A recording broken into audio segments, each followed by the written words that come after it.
ሳይንቲስትን እና እንዲሁም በአዲስ አበባ ዩኒቨርሲቲ ተባባሪ ፕሮፌሰር የኢትዮጵያ ሸማቾች መብት ተቆርቋሪ ድርጅት ደግሞ የስራ አመራር ቦርድ ናቸው። በተለይ ቅዳሜን እጅ ከምን በሚለው ደግሞ ቆይታ በደንብ በቃ እኔ ቃላቱን ላይ ያጥረኛል አንዳንዴ ስለ ዶክተር ትብብርክ።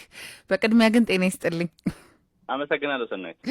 አዎ ሁሌም እንግዲህ መረጃዎችን በተለይ ለማህበረሰብ ይጠቅማሉ የሚሉትን ጤናማ አመጋገብን በተመለከተ ሳይሰለች መረጃዎችን የሚያቀብላችሁ ነው። አድማጮች እንግዲህ ዛሬ ዶክተር ስለ ጸረ ተባይ መድኃኒቶች ፔስቲሳይድስ ቅሪት እንዲሁም ደግሞ በአትክልትና ፍራፍሬ የሚያመጣው የጤና ጉዳትና አዲሱ የጤና ሚኒስቴር መመሪያ በታካሚዎች ምስክርነት ወይም ቴስቲሞኒያል ዙሪያ ነው እናነሳለን የተባባል ነው። እንግዲህ ከአመጋገብ አገልግሎቶች ጋር በተያያዘ በምግብ ብቻ ታክመናል ወይም ተፈውሰናል የሚሉ የተሳሳቱ ምስክርነቶችን ማካተት እችላለሁ የሚል ሀሳብ አለክ ዶክተር። እንግዲህ በሽታ ከተከሰተ በኋላ ምግብ ብቻውን መድኃኒት ሊሆን አይችልም። በጣም እኔ የምስማማበት ሀሳብ ነውና እስቲ ዶክተር ካንተ አንደበት እንስማው ጉዳዩ።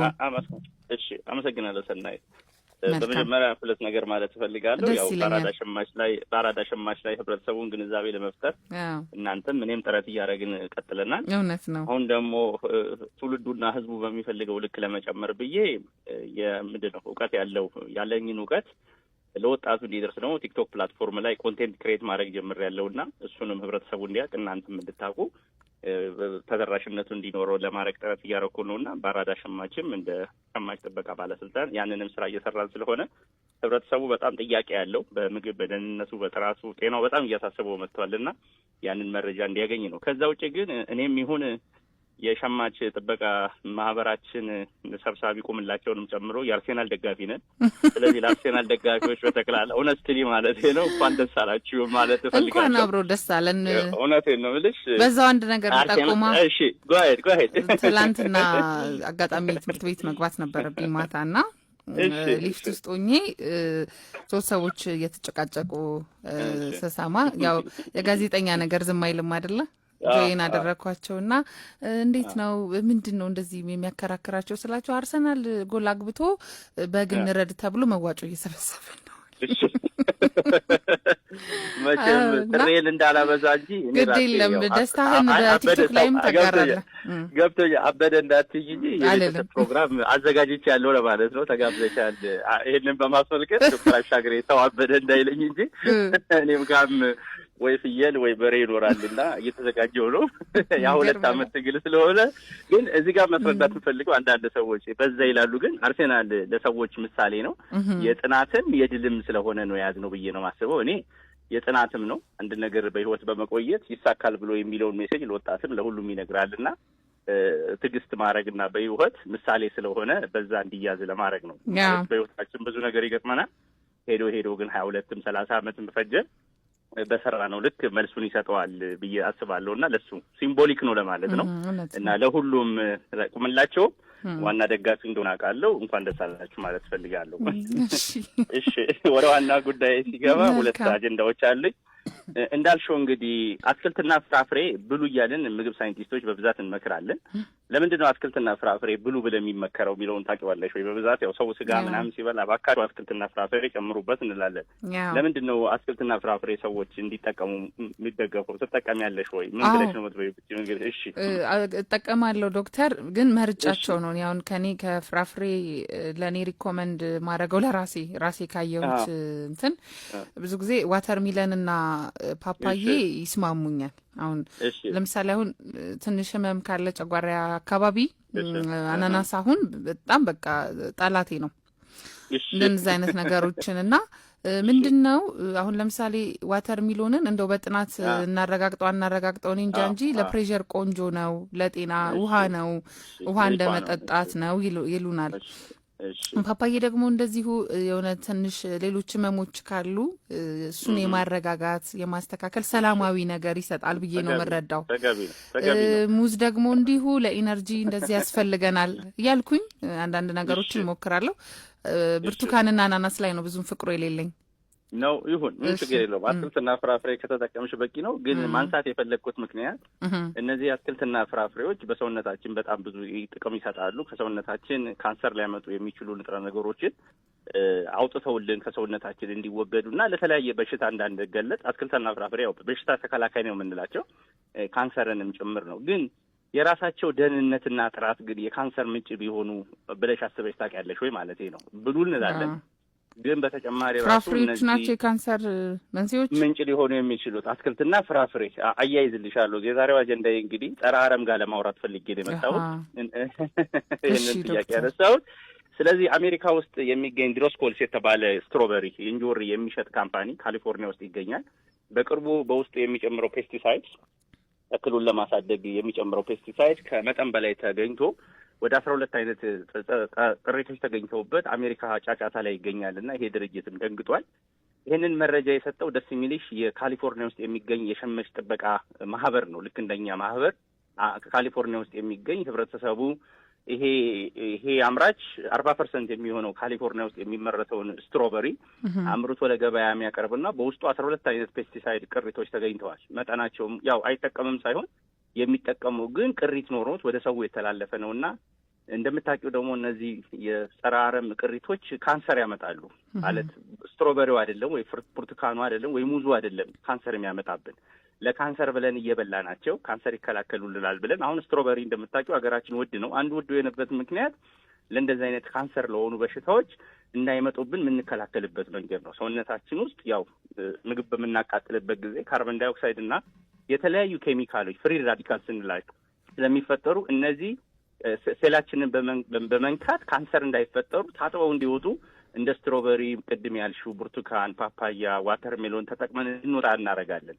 ስለዚህ ለእንደዚህ ብለን እየበላናቸው የምንጠቀማቸው ፍራፍሬዎች እና አትክልቶች ግን ጸረ አረም ቢኖርባቸው ካንሰር ያመጡብናል የሚለው ነገር አሳስቦኝ ነው። ልክ ይህን ዜና ግን እንደሰማው ወደዛ የመጣሁት ወደ ሀገራችን ነው። ሀገራችን የሚበሉትን አትክልትና ፍራፍሬዎች ከጸረ አረም ነጻ ናቸው ወይ ብለሽ ታስቢያለሽ ወይ? ስጋት አለብሽ ወይ ስጋት የለብሽ የሚለውን ደግሞ ብትነግሪኝ። አይ ስጋት አለብኝ ምንም ጥያቄ የለውም። እሺ ስለዚህ እንደምታውቂው ሀገራችን እንግዲህ ጸረ አረም እንጠቀማለን። ያው እንደምታውቂው ጸረ አረም መጠቀም ግዴታችን ነው። ብዙ ነፍሳት አትክልቶቻችን እንዳያድጉ ያደርጉብናል። ሰላጣም ይሁን ጎመንም ይሁን አትክልት ቲማቲምም ይሁን ከማደጋቸው በፊት ነፍሳትና እንትን እያደጉበት እንዳያድግ ስለሚያደርጉበት ጸረ አረም ይረጫል። እኛ ሀገር ግን ያለው የጸረ አረም አረጫጨት ሂደቱ መጠኑን ያልተጠበቀና በዓለም ባን ወይም የተከለከሉ ጥቅም ላይ እንዳይውሉ ለምሳሌ ዲዲቲ የሚባል ለወባ እንረጫለን አሁንም። ስለዚህ ይሄ ወባ 50 ዓመት 60 ዓመት አፈር ውስጥ ገብቶ አይጠፋም። ስለዚህ ከዚህ ጋር እየነገርኩሽ ያለሁት ይሄ በሳይንስ ያስቀመጥ ነው። እኔም ያጠናሁት ከተማሪዎች ጋር ሆነን ወረቀት ላይ የሚገኝ ምንድነው ሰላጣ፣ አፕል፣ ስትሮበሪንና ቲማቲምን ባጠናል ወይም ከ35 በላይ ፔስቲሳይዶች አጥንተን እኛ ሀገርም ከ20 በላይ የሚሆኑ ፔስቲሳይዶች ተገኝተውበታል። እነዚህን ካጠናናቸው ትንሽ ቆየት ብሏል። እንግዲህ ሀገራችን ይህንን ለማስተካከል ግንዛቤው ገና ስለሆነና ብዙ ስራ ስለሚጠይቅ ነው እንጂ ለዚህ በተወሰነ መልኩ ልንጋለጥ እንችላለን እና ህብረተሰቡ ጥንቃቄ እንዲያደርግ አምራቾቹም ተገቢውን ያረጫጨት ሂደት አንዳንድ ቦታ ብታዩ በጣም ነው የሚያሳዝንሽ። ማለት ቲማቲም መልኩን ላይ ይመርልን ተብለው የሚነፋበት የጸረ አረም መጠን ከቁጥር በላይ ነው እና ይሄ በህግ ማዕቀፍ ውስጥ ገብቶ የኢትዮጵያ የግብርና ባለስልጣንም ቁጥጥር ሊያደርግበት ይገባል። የኢትዮጵያ ግብርና ባለስልጣን በብዛት ትኩረት የሚያደርገው ኤክስፖርት የሚደረጉ ምርቶችን ነው፣ ወደ ውጭ የሚለኩትን ነው። ግን ሀገር ውስጥም ያለ ነው በጸረ አረም ምክንያት ብዙዎቻችን ለዚህ የተጋለጥን ነውና ጥቁር አንበሳ ያስተማርኳቸውም ልጆች አሉ እንደዚህ የካንሰር ፔሸንት ላይ የሚሰሩ የካንሰር በሽታ ሀገራችን በጣም እየጨመረ ስለሆነ አንዱ ከጸረ አረም ጋር ነውና ልክ አሜሪካ ላይ እንደተከሰተው እኛ ሀገርም እኛ ባጠና ነው እኔም ባጠናሁት ራሱ መረጃው ባለኝ ዲዚቲም ስለምንጠቀም ዲዚቲውን ላይ ይገኝበታል። አንዳንድ ምርቶቻችንንም ወደ ውጭ ሀገር አውሮፓ ገበያ ውስጥ እንዳይሄዱልን ካረጉት ነገሮች ውስጥ አንዱ የጸረ አረም አጠቃቀማችን ነውና መንግስት ትኩረት ሊያደርግበት ይገባል። ገበሬዎችና አምራቾች ይህንን ትኩረት ሊያደርጉበት ይገባል ለማለት ነው። ግን ችግሩን ነግሬ ማለፍ አልፈልግምና ብዙ ጊዜ ሰው የሚጠይቀኝ ስለዚህ እንዴት እናድርግ ይሉኛል። ስለዚህ 3 ምክሮችን እመክራለሁ። የኔም ጥያቄ እሱ ነበር። ቀጣይ ምንድን ነው ማድረግ ያለብን?